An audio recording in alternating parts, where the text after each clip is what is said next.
¿Cómo están todos? Bienvenidos a otro episodio de la Arboleda Sagrada. ¿Se han preguntado alguna vez cómo debo estudiar mis escrituras o cómo puedo mejorar mis estudios de ellas? En este video del día de hoy les voy a compartir la parte 2 de 3 partes de un discurso excelente que dio mi amigo personal Joseph Fielding McConkie. El discurso se llama El cómo estudiar las escrituras. Ustedes se acordarán que en la primera parte o el primer video que les compartí, compartimos una introducción del discurso y el hermano McConkie dijo que iba a compartir 7 principios para ayudarnos en nuestros estudios de las escrituras. En el primer video compartimos el primer principio. En este video les voy a compartir los próximos 4 principios sobre el estudio de las escrituras. Si ustedes son nuevos al canal, les invito a que puedan suscribirse al hacer clic en el botón rojo que se encuentra aquí abajo. Después, por favor, hagan clic en la campanita y seleccionen la opción de recibir todas las notificaciones del canal. Les invito también que vean los otros videos que tengo disponibles. Los videos más largos tratan temas específicos del Evangelio o un estudio específico de un punto doctrinal, etc. Espero que puedan disfrutar esos videos también. Continuemos entonces con esta serie de el cómo estudiar las escrituras por Joseph Fielding McConkie. Como les mencioné, continuaremos con este excelente discurso dado por mi querido amigo Joseph Fielding McConkie, el cómo estudiar las escrituras. Si ustedes no han visto la primera parte o el primer video, les invito que vean ese video, pero aún así podrán entender el mensaje que sigue a continuación. Les recuerdo que Joseph Fielding McConkie fue un excelente maestro del Evangelio. Lamentablemente falleció en octubre del año 2013. En verdad se le extraña mucho. Él fue un profesor de la historia y doctrina de la iglesia en la Universidad de Brigham Young durante casi 30 años y es un excelente escritor. Él escribió unos 30 libros. La verdad me encantan sus libros. Vamos entonces con el tema. Les recuerdo también que habíamos parado el discurso en la sección que se llama Solamente hay un evangelio.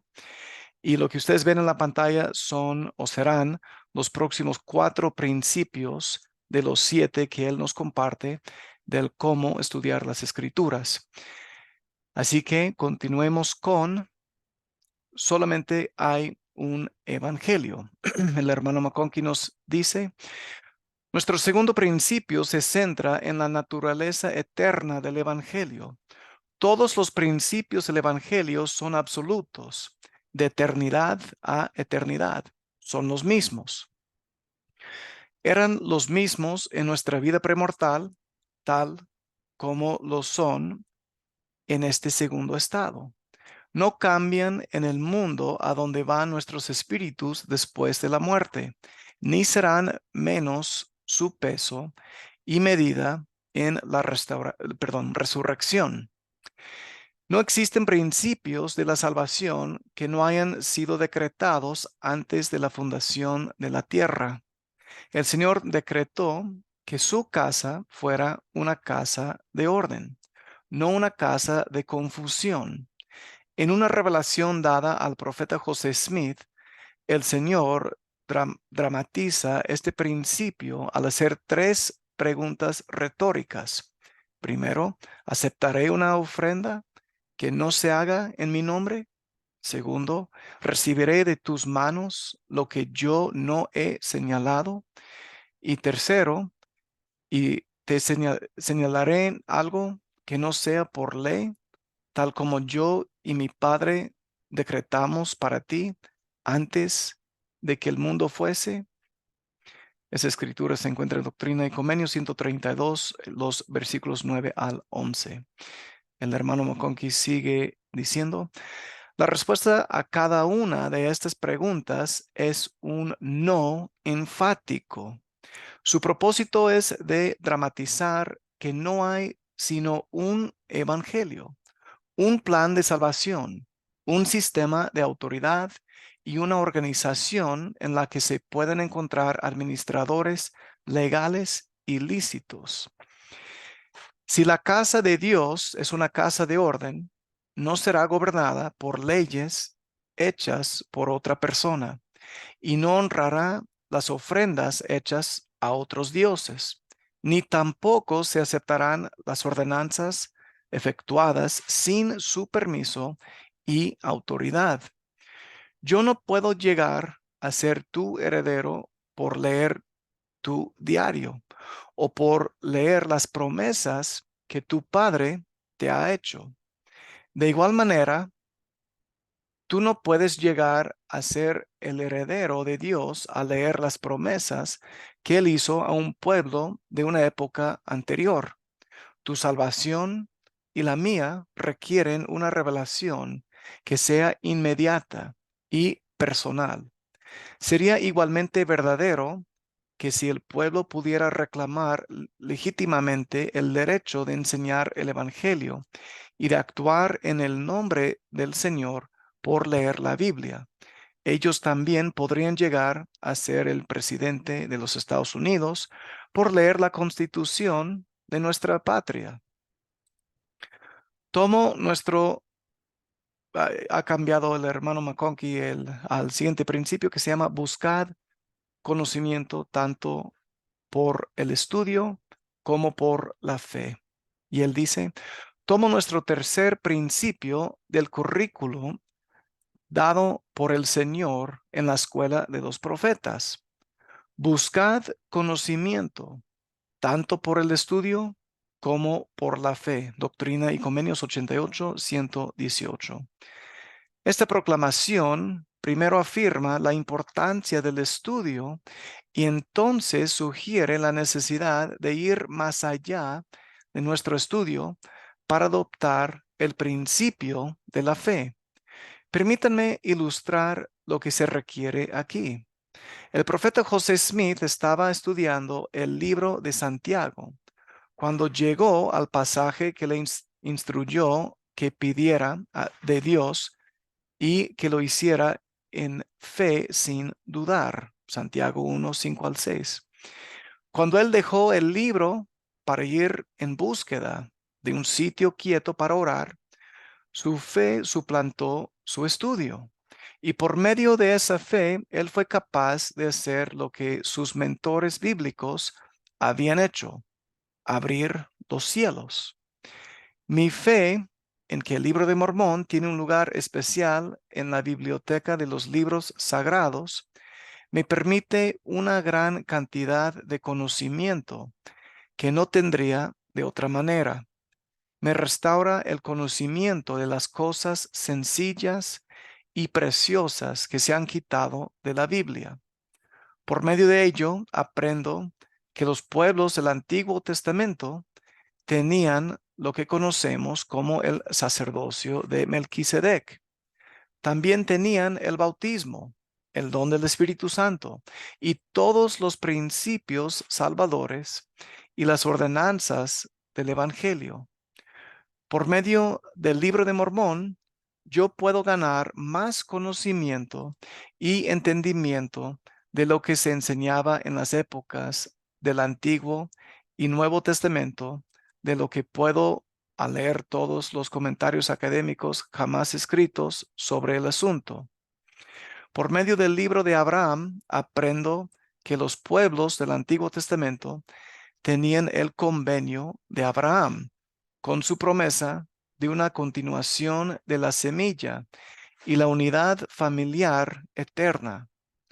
Por medio de la fe en la traducción del libro de Moisés por José Smith, aprendo que a Jesús, el Mesías, lo conocían Adán, Enoc, Noé y Abraham, y que el plan de salvación que ellos conocían es el mismo plan de salvación que conocemos hoy en día.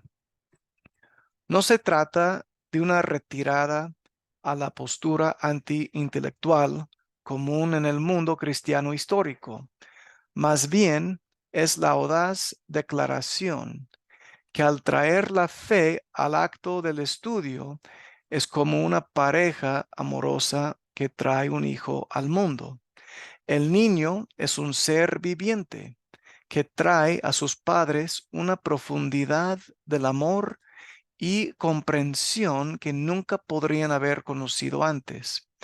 De la misma manera, mi fe en Jesús de Nazaret, como el por tanto tiempo anticipado Mesías, Salvador y Redentor de la humanidad, me da un entendimiento completamente diferente del Antiguo Testamento de lo que tendría de otra manera. Todas las cosas se reproducen según su género, y de igual manera la fe engendra la fe.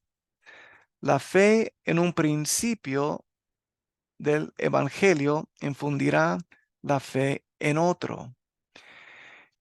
Mi fe en la resurrección, es decir, la unión inseparable de cuerpo y espíritu, una idea que no se puede defender científicamente, infunde mi fe en la historia de la creación, un asunto sobre el cual hay un sinfín de polémicas científicas.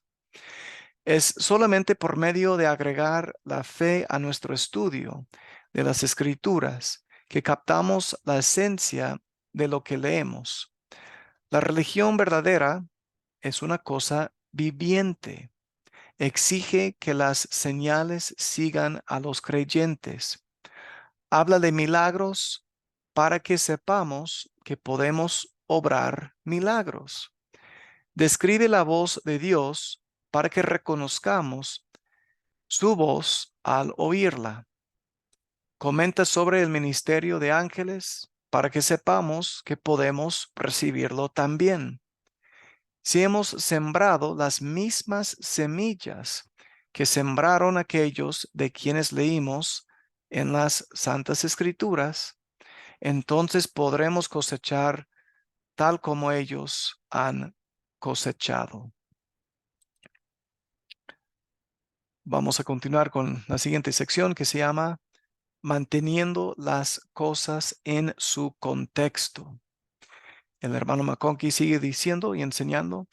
El cuarto principio que les quisiera señalar es la necesidad de mantener las cosas en su contexto apropiado. El contexto da color a o cambia el color de todo lo que nosotros o cualquier persona dice. Cuando mi esposa me dice que yo debo decir te amo más a menudo, ella no quiere decir que debo decirlo a otras mujeres. Cada texto de escritura tiene dos contextos: la circunstancia o el momento inmediato en respuesta al cual se escribió, y el contexto mayor en relación con todos los otros principios o palabras correctos.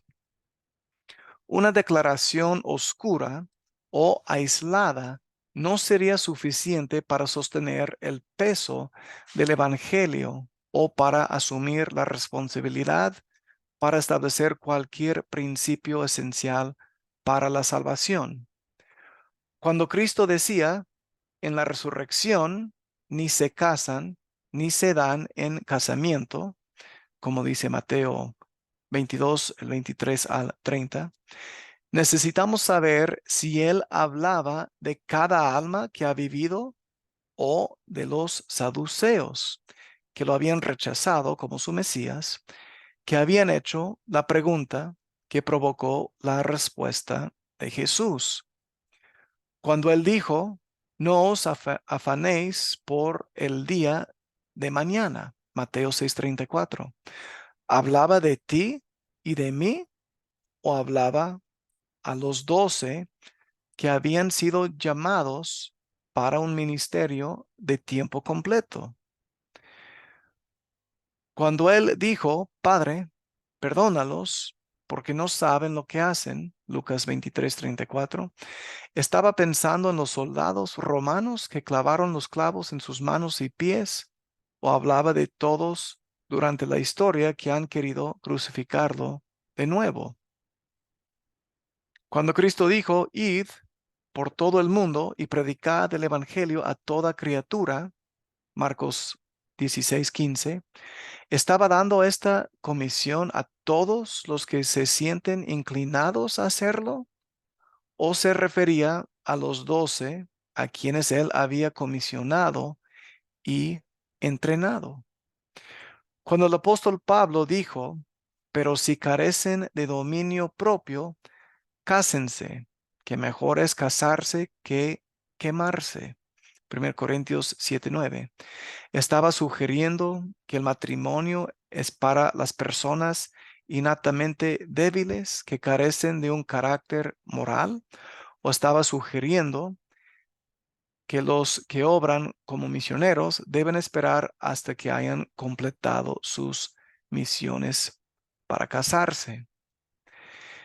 Cuando Juan advierte que si alguno añade o quita de lo que ha escrito, ¿estaba prohibiendo a los demás alterar las palabras de su carta o estaba anunciando que se habían parado todas las escrituras inspiradas?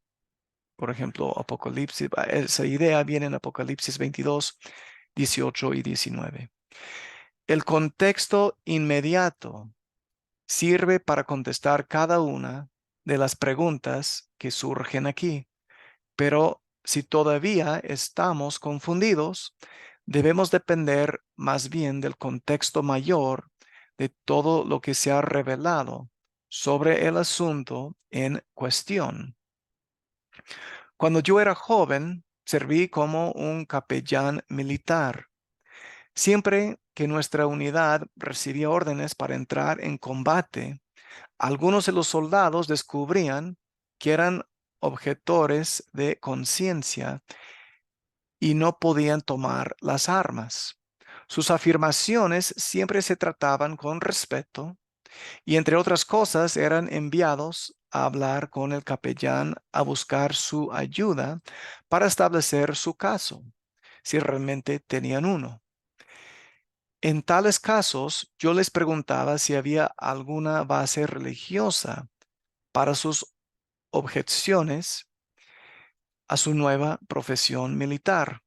La única respuesta a esta pregunta que puedo recordar es que Dios mandó a Moisés diciendo, no matarás. Éxodo 20:13.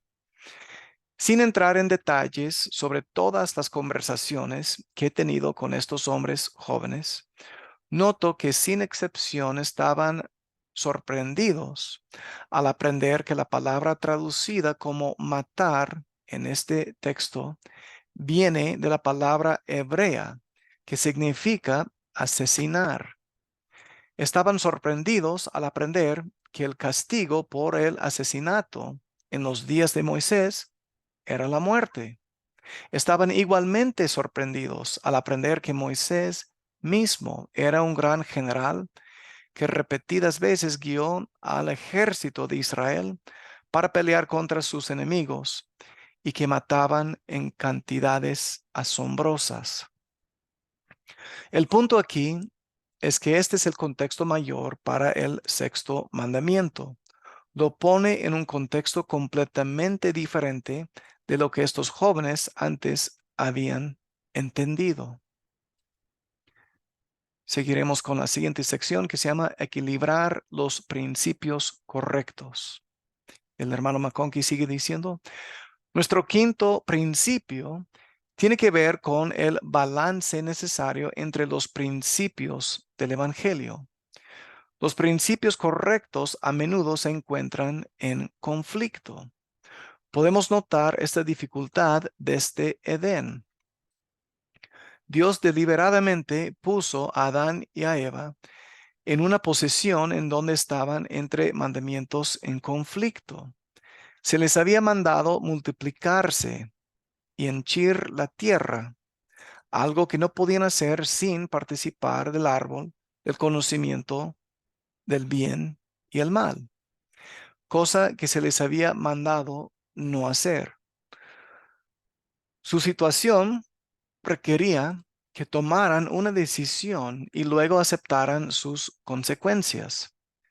Sabía y prudentemente escogieron guardar el mayor de los dos mandamientos de tener hijos.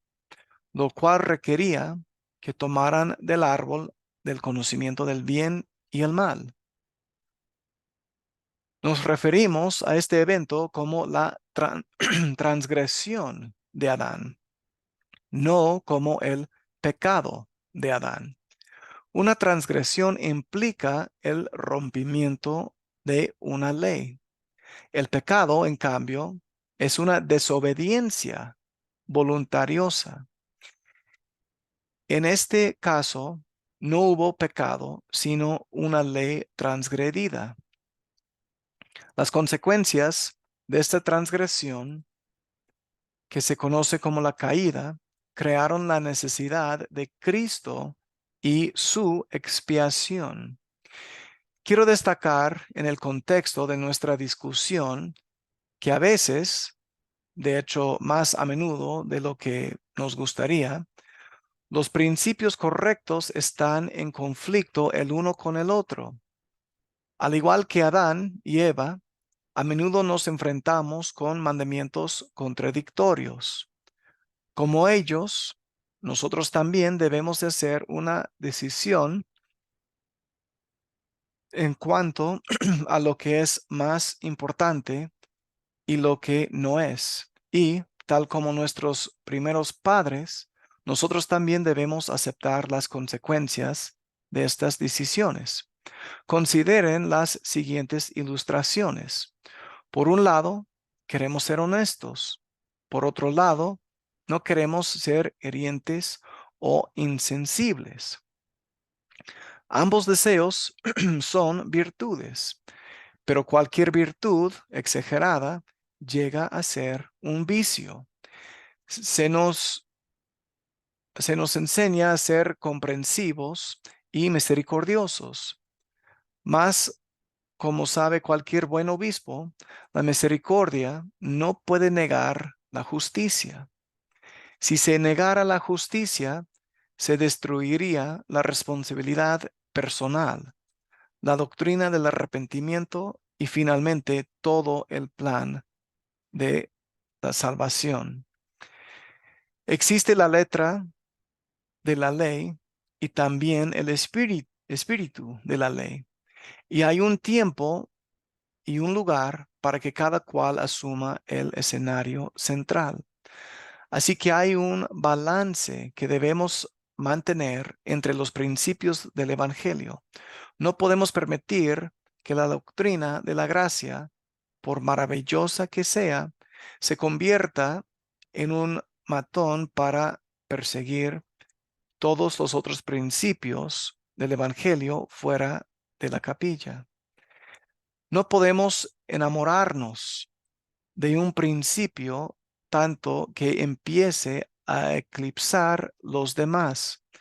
El mundo está lleno de ejemplos de esta clase de motín doctrinal, donde el barco de la fe se ha controlado por un principio y los otros o están esclavizados o tienen que abandonar el barco. Hay que recordar que ningún principio permanece correcto cuando se usa incorrectamente. Cualquier principio que se aísla del cuerpo de los principios se corrompe en su aislamiento. Lo que pasa a menudo es que se nos invita a dar una lección sobre un principio particular. Lo aislamos de sus principios, que son sus compañeros para el estudio. Entonces hacemos un trabajo tan completo de explicar su importancia que cuando terminamos se ha inflado hasta que ya no cabe con los otros principios. Y estos tienen que ser desalojados para darle espacio. La receta de los principios del Evangelio no permite la omisión de un ingrediente para sustituirse con una doble dosis de otro. Todos los principios correctamente comprendidos deben permanecer en su relación correcta con todos los demás principios del Evangelio. Esta vida está llena de decisiones y aún la mejor decisión trae sus consecuencias. De hecho, las mejores decisiones generalmente cuestan mucho. No venimos a esta tierra para ver cuántas dificultades podíamos evitar o por cuánto tiempo podíamos descansar en la sombra, sino que venimos para ver si escogíamos permanecer en la luz y trabajar con energía en la causa de la verdad. Hermanos, las siguientes secciones de este discurso hablarán sobre el sexto principio, que es usen comentarios y el sentido común. En el tercer video les voy a explicar qué es lo que él quiere decir con eso. Y el séptimo principio, que es aplicarlas a nosotros mismos, basándose en 1 Nefi 19:24. Sin embargo, por el momento, vamos a terminar aquí. Les invito a que continúen viendo este discurso excelente en la parte 3 de esta serie de el cómo estudiar las escrituras, dado por mi querido amigo Joseph Fielding McConkie. También, si no han visto la primera parte, les invito a que la vean de una vez. Ahora bien, sobre todo lo que se ha compartido en este video, hermanos, díganme, ¿qué aprendieron ustedes? ¿Qué piensan sobre el segundo al quinto principio que nos ha compartido el hermano McConkie? Les recuerdo que son, el principio 2 era solamente hay un evangelio. El principio 3, buscad conocimiento tanto por el estudio como por la fe. El cuarto principio, manteniendo las cosas en su contexto. Y el quinto principio, equilibrar los principios correctos. ¿Qué información fue nueva para ustedes? Déjenme sus comentarios en la sección que está abajo. Y favor de compartir este video con los demás para que puedan disfrutar de este excelente discurso y que puedan aprender un poquito más sobre el hecho de cómo debemos estudiar las escrituras. Inviten a sus amigos y a sus familiares que puedan suscribirse aquí al canal y espero que aquí en este canal, La Arboleda Sagrada, ustedes hayan encontrado nuevamente su lugar apartado y especial para estudiar algo más sobre las escrituras, sobre Cristo, sobre el Evangelio de Jesucristo o un tema específico como el hecho de cómo debemos estudiar las escrituras. Cuídense mucho, mis queridos hermanos. Nos veremos en el próximo video aquí en la Arboleda Sagrada. Nos veremos. Cuídense mucho. Chao.